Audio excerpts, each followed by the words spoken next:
تجربة علمية روحانية تبرز التناغم بين الاكتشافات العلمية والإبداع الإلهي في هذا الكون. هل حلمت يوما بالصعود إلى الفضاء لاستكشاف أسرار الكواكب والأجرام الفضائية؟ في مركز علوم الكون ورصد الأهلة بمكة المكرمة يمكن أن تبدأ مغامرتك الفلكية من ارتفاع 400 متر، حيث تشاهد مكة المكرمة بأكملها من شرفتها المهيبة. وهناك تنتظرك رحلة كونية تبدأ بالتعرف إلى ساعة مكة، أكبر ساعة في العالم، التي تفتح لك أبواب الزمن عبر تقنيات مبتكرة تكشف عن أسرار التوقيت والتاريخ العلمي. ساعة مكة المكرمة، ماذا تخفي وراء واجهتها العملاقة؟ ستكتشف في رحلتك كيف أصبحت ساعة مكة مرجعاً عالمياً دقيقاً لقياس الوقت وتحويل توقيت مكة إلى معيار يعتمد عليه المسلمون في كل أنحاء العالم، حيث يتم عرض تاريخها وكيف أصبحت مرجعاً لتوقيت الأشهر الهجرية. هل تتردد في ذهنك أسئلة عن الكون وأسراره؟ ستفتح أمامك الأجرام السماوية من الخسوف والكسوف إلى النشاط الشمسي وتأثيرها في حياتنا، وستعرف الإجابة عن هذه الأسئلة عبر ظواهر فلكية مذهلة تظهر لك على شاشة فيديو حية من الأقمار الاصطناعية. هنا يمكنك أن تعيش تجربة تفاعلية رائدة. يوفر المركز تجربة تفاعلية حافلة بالتقنيات الحديثة والأنظمة الصوتية بالعديد من اللغات لشرح العمليات التي تساهم في تشغيل ساعة مكة وتحديد الوقت وتقديم معلومات علمية عن الكون وعلوم الفضاء. مركز علوم الكون ورصد الأهلة بمكة المكرمة، رحلة علمية روحانية لا تنسى. تم تنفيذ هذا الصرح الحضاري بأمر سامي من خادم الحرمين الشريفين الملك عبد الله بن عبد العزيز آل سعود رحمه الله، واستمر تطويره في عهد خادم الحرمين الشريفين الملك سلمان بن عبد العزيز آل سعود حفظه الله، ليصبح البرج اليوم منارة شامخة في قلب العاصمة المقدسة، وشاهداً على الرؤية الطموحة والريادة السعودية في خدمة الحرمين الشريفين. رحلة استثنائية فريدة. إن زيارة مركز علوم الكون ورصد الأهلة ستكشف لك الكثير من أسرار الكون وعظمة الخالق سبحانه، في مركز يتناغم فيه الماضي والحاضر. قبل أن تبدأ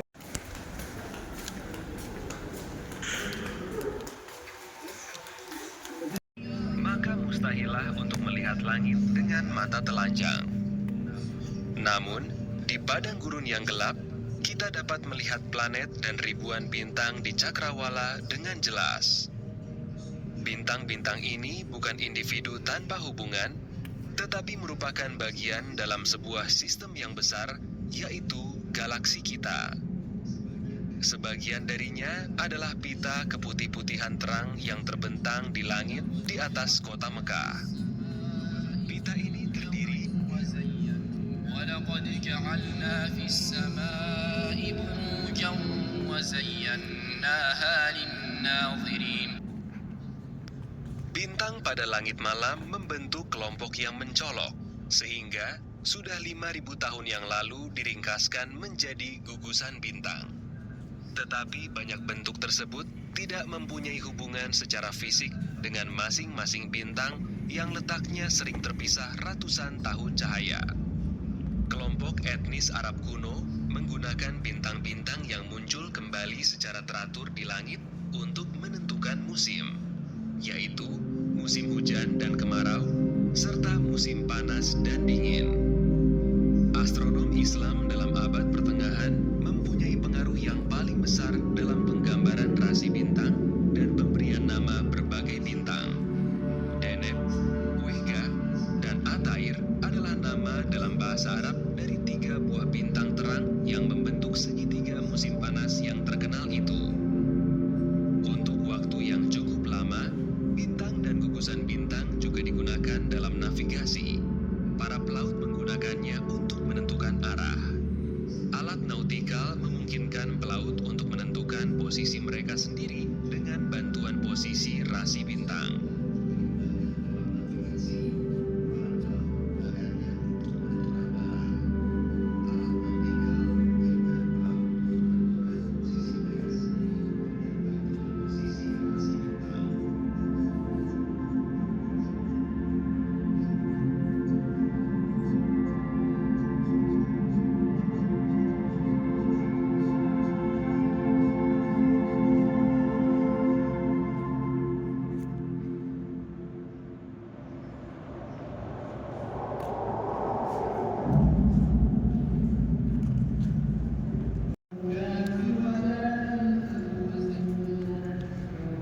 أفلم ينظروا إلى السماء فوقهم كيف بنيناها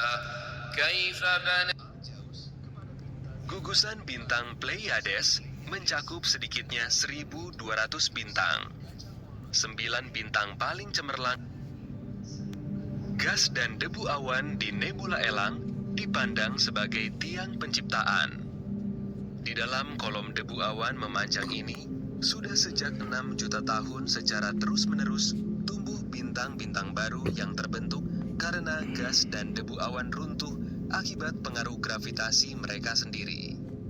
Bersamaan dengan itu, bintang panas yang sudah ada memanasi permukaan debu awan yang pada gilirannya memantulkan radiasi dan dengan begitu mulai bersinar. Kawasan seperti ini mengisahkan sejarah tata surya kita bagaikan sebuah benda biografi. Sejarah tersebut mengungkapkan pembentukan seperti juga kefanaan benda-benda angkasa.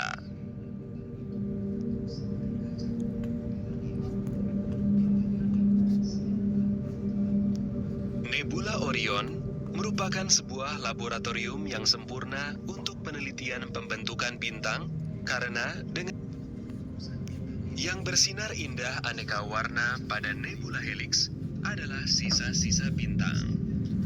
Setelah bahan bakar nuklirnya hampir habis, bintang itu menjadi tidak stabil. Ia menggelembung dan mendorong semua materinya yang sejak itu memuai sebagai kabut dari gas dan debu di sekelilingnya.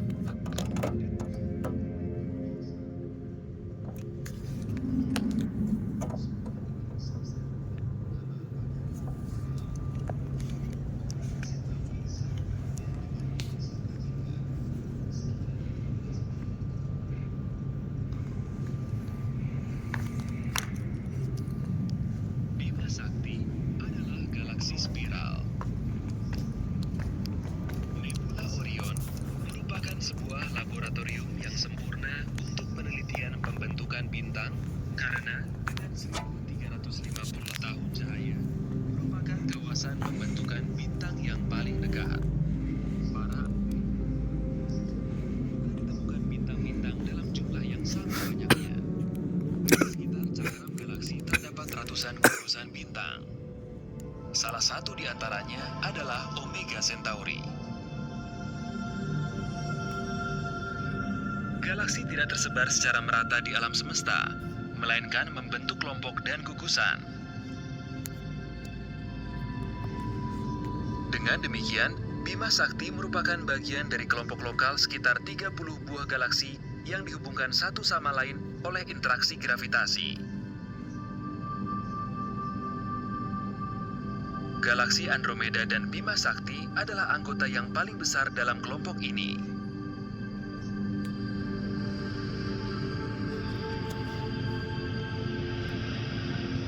Galaksi berinteraksi. Menurut ramalan, dalam waktu 4 miliar tahun, Bima Sakti akan bertabrakan dengan galaksi Andromeda. Akibatnya, bentuk keduanya akan berubah secara drastis, tetapi bintang-bintang mereka tidak terkena dampaknya, karena ruang di antara mereka terlalu besar.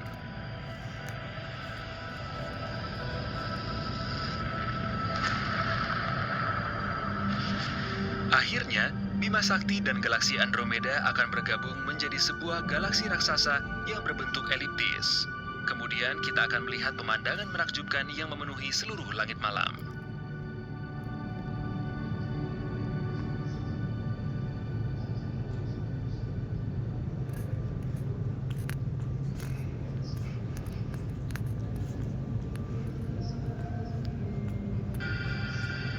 Teleskop modern memungkinkan kita untuk mengukur bentuk dan komposisi galaksi dengan cara yang makin akurat.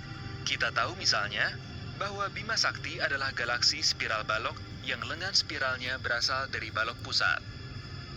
Di sekitar titik pusat inilah yang diperkirakan mengandung sebuah lubang hitam, seluruh bintang Bima Sakti beredar.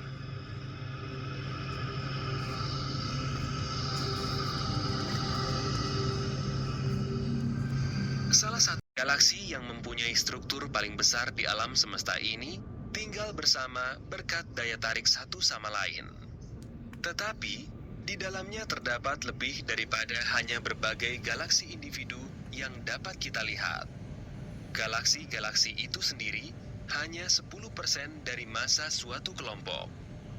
10% lainnya adalah gas dalam ruang intergalaksi.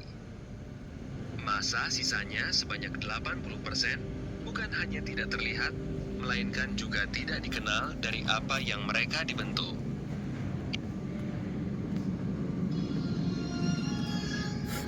Di kawasan yang jauh dari matahari, di mana masih terdapat gas, terbentuklah gas raksasa bagian luar.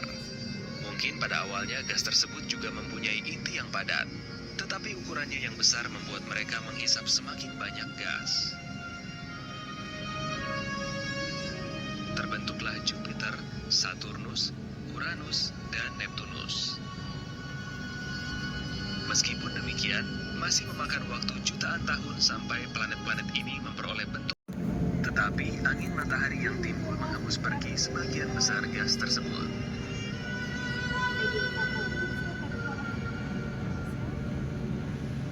Partikel debu pada piringan berterbangan di sekitarnya, berbenturan satu sama lain di sana-sini, lalu berkumpul menjadi bagian yang semakin besar.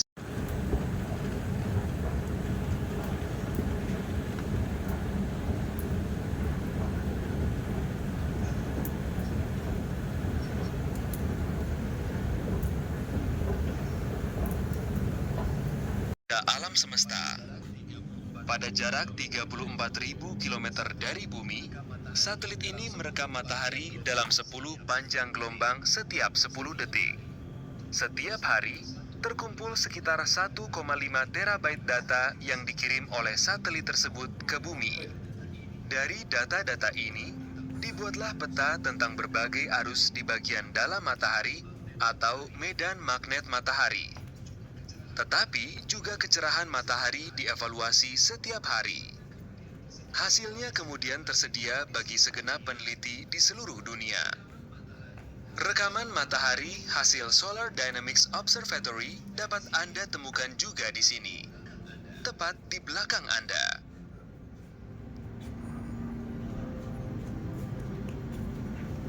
The Earth, bumi. Sekitar sepertiga dari planet kita terbuat dari besi. Setelah pembentukan bumi sekitar 4,6 miliar tahun yang lalu, logam yang berat itu jatuh ke pusat dunia. Sedangkan bahan yang lebih ringan tinggal di permukaan. Akibat distribusi unsur yang tidak merata, akhirnya muncul selubung. Sebuah inti yang terdiri dari besi dan nikel, seperti juga mantel serta kerak dari unsur yang lebih ringan. Bumi masih memiliki sebagian besar panas bumi. Di dalam tanah, air tawar itu diperkaya dengan garam-garaman dan dikembalikan ke laut melalui sungai-sungai. Dengan demikian, peredaran air selesai. Dalam jangka waktu sekitar 3.800 tahun, seluruh air samudera akan disalurkan satu kali melalui tanah atau energi yang diangkut melalui jarak yang jauh ke seluruh dunia. Tenaga pendorong untuk seluruh bulan adalah benda angkasa yang paling. Lunar Reconnaissance Orbiter adalah pesawat ruang angkasa NASA yang mengorbit bulan pada ketinggian 50 km. Kamera dan alat laser mereka memindai bulan dengan ketebalan bulan.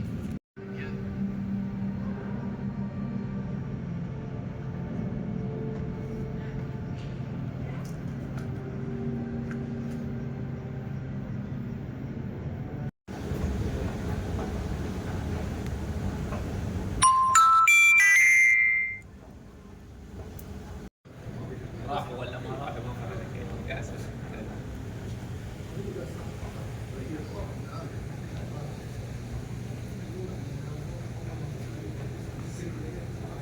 هي بس مو الصخري ولا هو الغاز يعني.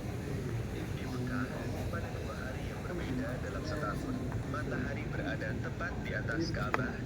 Di Mekah, pada 2 hari yang berbeda dalam setahun, matahari berada tepat di atas Ka'bah di zenit pada siang hari. Sebagaimana dapat Anda lihat pada bola dunia, maka pada paruh siang di bumi, letak kiblat bertentangan dengan bayangannya sendiri.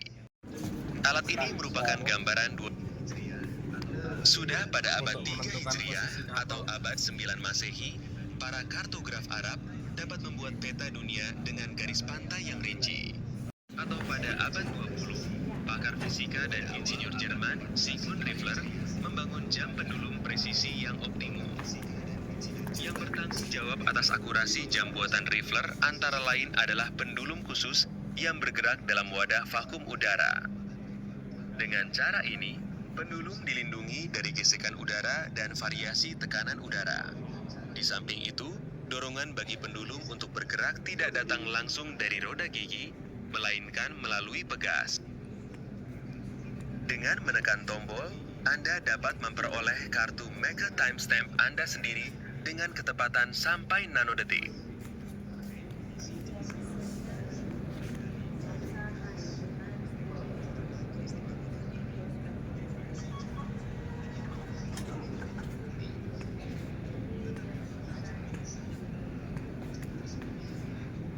Apalagi berhubungan dengan astronomi. Hubungannya dengan astronomi soalnya. Tapi jurusanku nek jurusan mesin. Fungsinya adalah menahan struktur baja. Simpul yang paling besar tampak seperti contoh yang terlihat di depan Anda dengan berat 16 ton yang kira-kira sama dengan berat sebuah truk semi-trailer.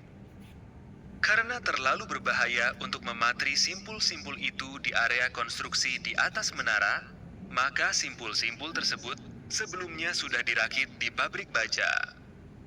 Hal tersebut sangat meringankan tugas para pekerja di Mekah. Tetapi untuk itu, mereka harus mengangkat simpul yang berat itu secara keseluruhan beberapa ratus meter ke atas. Sebagian terdiri dari kaca. Tepatnya, serat kaca yang diperkuat dengan bahan perekat seperti misalnya getah damar. Piringan jam Mekah juga terbuat dari campuran serat kaca sejenis yang merupakan suatu campuran baru yang dikembangkan khusus untuk jam Mekah, menjadikannya lebih kokoh dan bahkan lebih sukar dibentuk daripada baja, tetapi sekaligus lebih ringan. Apalagi bila selapis mozaik gelas ditempelkan di atasnya sebagai pembalut, bagian permukaannya sedikit pun tidak dapat dirusak oleh dampak cuaca yang paling ekstrim sekalipun, seperti angin badai, terik sinar matahari. Sudah sejak berabad-abad, aksara tulus digunakan sebagai tulisan pada bangunan. Aksara ini merupakan sebuah variasi dari kaligrafi Arab yang disukai karena mudah dibaca juga dari. Ini adalah sebuah angka jam Mekah dalam ukuran sesungguhnya. Sebagaimana yang Anda lihat, angka ini ditutupi oleh mosaik kaca hitam. Meskipun demikian, angka-angkanya tetap terlihat putih bersih berkilauan pada waktu malam apabila lampu dinyalakan. Dampak yang sangat mengagumkan ini dari jarak minimum 300 meter dari jam tersebut. Efek tersebut juga dapat Anda lihat dari lantai dasar.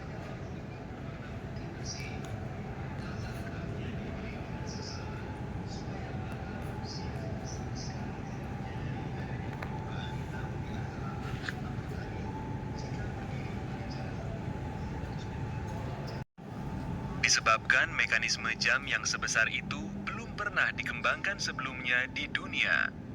Kekhawatiran awal ahli teknik adalah bahwa jarum jam tidak cukup kuat untuk menahan terpaan angin. Untuk mengatasi masalah tersebut, dipertimbangkan untuk memasang sebuah penyangga berbentuk rel di sekeliling piringan jam dan diletakkan pada ujung jarum jam. Akan tetapi, solusi ini memiliki keterbatasan. Sistem ini membutuhkan celahan pada piringan jam yang dapat menyebabkan pasir. Azan dari Masjidil Haram dikumandangkan melalui sistem pengeras suara di Menara Jam Mekah, suatu sistem pengeras suara luar biasa yang pernah ada. 160 buah pengeras suara di sekeliling puncak menara dikendalikan secara individu juga pengatur sistem suaranya.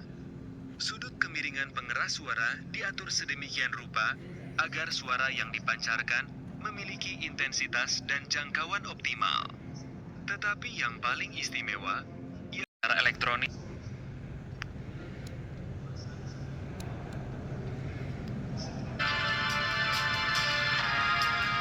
Semuanya harus cocok dengan tepat.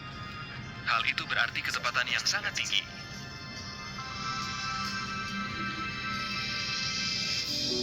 Mas